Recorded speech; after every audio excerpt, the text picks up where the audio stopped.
Hey guys, and welcome back to this channel. In this video, I'll be showing you guys how you can cook mutated foods and grow a garden to give to the food connoisseur. So we're just going to put in like mutated foods. As you can see, I already put one, and the mutation percentage right now is at 59%.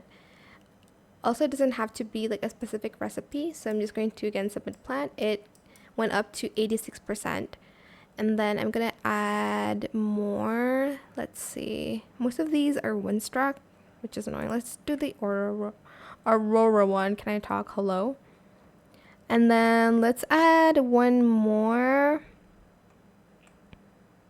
Let's add a chilled one. Okay, that only added like 96%. What if we added this?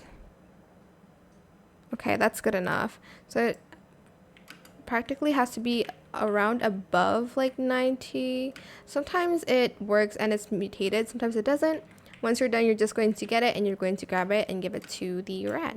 And that is it for this video. I hope it was helpful for you guys. Don't forget to like, comment, share, and also subscribe to this channel if you haven't done that already. If you have any more questions about this video, just leave it in the comment section down below.